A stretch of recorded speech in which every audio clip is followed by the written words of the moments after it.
l'invité du journal, messieurs et dames, bienvenue à tous. Aujourd'hui, fidèles téléspectateurs, nous allons parler de l'assassinat des écoliers dans la province du Nord Kivu, plus précisément au niveau de Massissi, et puis la réforme électorale. Nous allons devoir parler autour des démarches, de la démarche des 13 personnalités politiques avec notre invité, monsieur Michel Mouika. Il est président national du Parti national pour la nouvelle énergie du Congo. C'est avec lui que nous allons devoir aborder tous ces sujets. Bonjour, monsieur Michel. Bonjour, madame Marie-Josée Ouali. Alors, je l'ai annoncé, j'ai déjà annoncé les différents points et moi, j'aimerais d'abord commencer avec vous. Vous êtes président d'un jeune parti politique. Quelles sont vos ambitions dans cet univers politique? Merci. Je pense que nous avons des ambitions comme toute personne qui entre en politique. Vous savez bien entendu que la politique, on y va pour apporter le bien-être à la population, et le PNEC aussi s'est engagé en politique pour apporter des solutions et des réponses aux maux qui rongent notre pays. Et donc nous avons des ambitions de conquête du pouvoir pour que nous puissions mettre en œuvre notre projet de société que nous centrons sur le bien-être du citoyen congolais. Et vous êtes jeune, aujourd'hui c'est un peu difficile, si je peux le dire de cette façon, de voir un jeune s'est lancé dans la politique. J'aimerais un peu savoir qu'est-ce qui vous a motivé de créer ce parti politique. Les motivations sont multiples.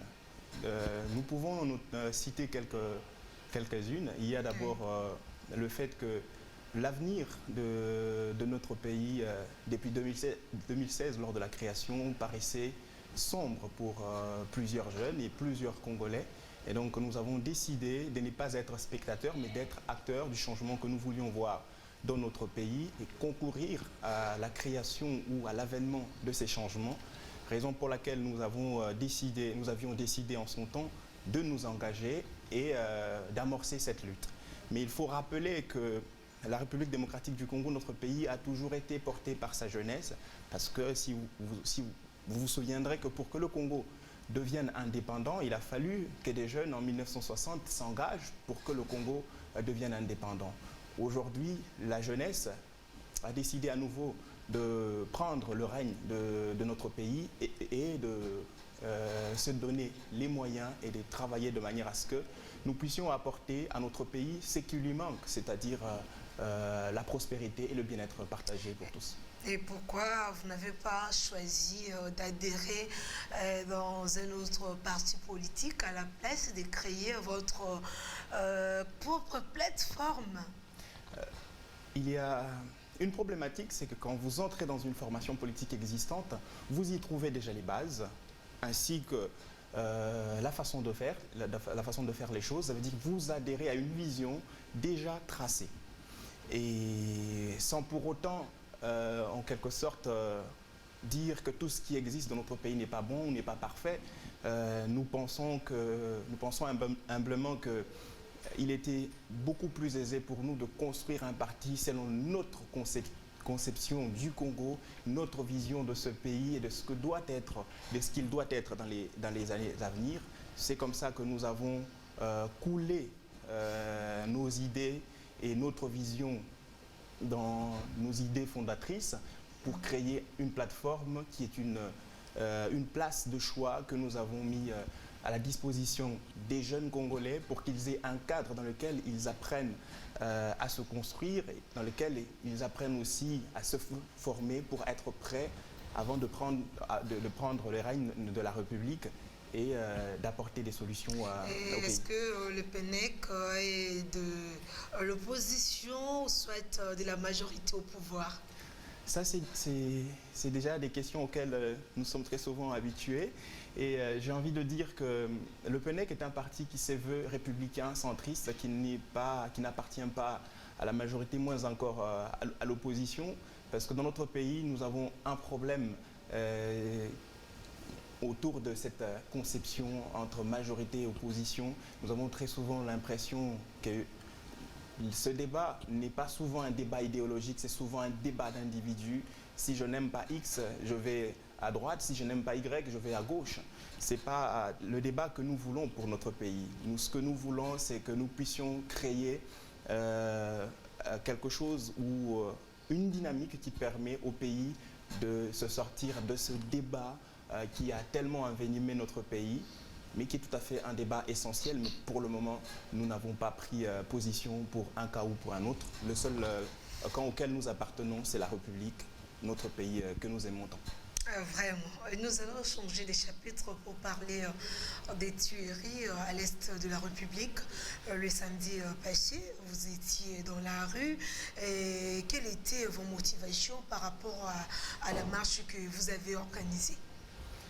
Je commence d'abord par présenter mes sincères condoléances aux familles éplorées par ces drames d'une horreur inqualifiable qui s'est déroulée à Massissi, où des élèves ont été tués pendant qu'ils passaient leurs examens de fin de cycle primaire.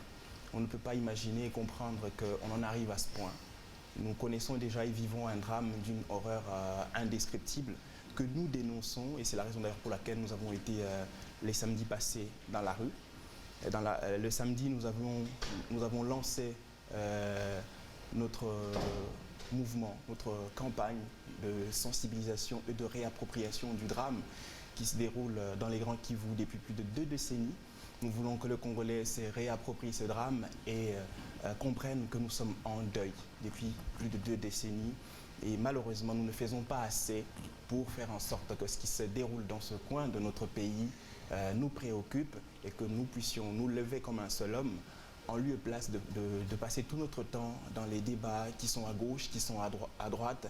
Il y a ce problème qui est d'une importance capitale qui devrait mobiliser tous les Congolais comme un seul homme. Et c'est la raison pour laquelle nous avons été dans la rue pour notre acte 1 de la mobilisation générale que nous entendons mener dans notre pays et à travers le monde. Mais avant que le monde ne s'indigne pour nos malheurs, nous devons être les premiers à nous indigner et nous avons à cœur de sensibiliser, de mobiliser le plus possible les citoyens pour qu'ils répondent à l'appel de la patrie, à l'appel de l'humanisme, pour que ce qui se passe dans le Grand Kivu, pour que plus jamais des enfants ne soient obligés à être tués dans ces conditions-là, pour que plus jamais aucune femme ne soit violée comme elles ont toujours été malheureusement violées et dans une indifférence assez désolante. Et M. Muka, vous le savez avec nous, le président de la République, Félix-Antoine Tshisekedi, avait promis de mettre quartier général à l'est de la République. Aujourd'hui, il y a toujours des massacres qui continuent. Vous, étant que président des partis politiques, qu'est-ce que vous proposez, soit au président de la République, pour mettre fin à ces tueries? C'était une mesure tout à fait salutaire et nous encourageons les chefs de l'État à continuer avec à mettre en œuvre toutes les stratégies nécessaires pour apporter la paix à nos frères à l'Est. Il est à la tête du pays aujourd'hui, il a une meilleure certainement vue de la situation sécuritaire de notre pays, mais nous entendons jouer notre rôle citoyen parce que nous estimons que même si nous n'avons pas le pouvoir décisionnaire, nous avons un rôle primordial à jouer, c'est-à-dire la mobilisation. Certaines batailles ne se gagnent pas que forcément avec les coups de balle. Certaines batailles peuvent se mener aussi avec une mobilisation citoyenne. Si nous devenions 2 millions à manifester ici, à travers le monde, je pense et je crois sincèrement que peut-être le chef de l'État n'aura pas à mobiliser des militaires pour aller faire cette guerre parce que nous l'aurons gagnée ensemble. Aujourd'hui, il est temps pour que les Congolais se lèvent comme un seul homme autour du Congo, pas forcément autour du président Félix Tshisekedi, mais autour du Congo parce qu'il est question du Congo et des Congolais qui sont tués. Et je crois sincèrement que nous devons mettre certaines considérations politiques de côté pour que nous puissions gagner cette bataille qui nous est imposée depuis plus de 2 décennies. Et oui, merci beaucoup. Nous allons changer de chapitre pour parler des réformes électorales. Vous le savez avec moi, depuis la semaine passée, il y a eu un forum sur les réformes électorales, mais malheureusement ou heureusement, cela n'a pas pu aboutir parce qu'il y a suspension due à la non-participation de l'UDPS et puis de PPRD. Mais de l'autre côté, il y a le groupe de G13 qui continue leur consultation. Quel est votre point de vue par rapport à ces démarches? J'ai envie de dire que cette initiative, elle est tout à fait, en tant qu'acteur politique, il est tout à fait normal que nous ayons des initiatives qui vont dans le sens de normaliser ou d'améliorer la gouvernance, mais aussi de prévenir certains dangers qui peuvent poindre à l'horizon. Mais je crois que pour l'heure, les priorités ne sont pas de parler des élections de 2023 qui s'organisent techniquement dans environ 3 ans. Mais je pense que la priorité aujourd'hui serait que nous puissions prendre toute cette énergie que nous sommes en train de canaliser pour l'organisation des élections de 2023 pour résoudre des problèmes fondamentaux auxquels nous sommes confrontés depuis très longtemps. J'ai l'impression que nous mettons énormément d'énergie à la conquête du pouvoir qu'à l'amélioration des conditions de vie de nos compatriotes. Nous, ce que nous voulons au PNEC, c'est que nous puissions recentrer les débats politiques sur l'essentiel. Et l'essentiel, aujourd'hui, comme hier ou demain, ça reste l'amélioration des conditions de vie des citoyens congolais. L'essentiel, ça reste la sécurité. À l'est du pays, l'essentiel, ça reste la résorption du chômage. Michel, est-ce qu'en ce moment, on peut parler de réformes électorales? C'est pas trop... C'est précipité? J'ai envie de dire, c'est prématuré. Raison pour laquelle j'étais en train de dire que nous devons prendre cette énergie et la canaliser pour chercher comment résoudre la question de la sécurité dans les Grands Kivu. C'est une très bonne démarche dans la mesure où elle nous évitera de connaître les troubles ou des contestations à l'issue des élections ou encore un glissement. Mais je pense que entre préparer les élections de 2023 et résoudre la question imminente de la sécurité dans le Grand Kivu, le choix il est clair. Il faut trouver une solution à la situation sécuritaire qui est plus que jamais inquiétante, mais qui malheureusement semble n'est pas préoccuper nos aînés qui sont en politique, qui veulent sécuriser leur poste pour 2023. C'est très malheureux malheureusement. Réforme, oui, mais au niveau des institutions, c'est la position du Front commun pour les Congo et l'UDPS, parce qu'on le sait que l'UDPS, bien sûr qu'il fait partie du cash, mais du moins l'INC soutient la démarche des 13 personnalités, souhaite des réformes électorales, mais l'UDPS dit non. Et Monsieur Michi, j'aimerais un peu savoir Michel plutôt, Mika, votre position, soit votre point de vue par rapport à la position du Front commun pour les Congolais et de l'UDPS. Moi, je n'ai pas envie de rentrer sur les positions de nos aînés qui sont soit au niveau du cash ou au niveau du FCC, mais j'ai envie simplement de dire qu'à la question des réformes électorales, moi j'ai envie de poser les questions sur les réformes citoyennes, ce qui manque cruellement dans notre pays. Nous nous tuons à nous concentrer sur des questions qui peuvent être résolues si jamais nous focalisions toute notre force et toute notre énergie à faire des réformes citoyennes qui nous permettraient d'avoir une citoyenneté qui va être le socle même ou la fondation pour la construction d'un État moderne et d'un État qui va aller forcément de l'avant. Parce que tous les problèmes auxquels nous sommes confrontés sont d'ordre citoyen. Excusez-moi. Si nous ne priorisons pas des réformes citoyennes, nous allons forcément nous retrouver à tourner chaque fois en rond et à ne pas aller de l'avant. Donc à côté des réformes électorales, je préfère que nous puissions parler des réformes citoyennes, comment améliorer notre participation électorale, comment améliorer notre regard sur la gouvernance, mais j'ai surtout envie de dire, réglons d'abord la question de la sécurité à l'est de notre pays.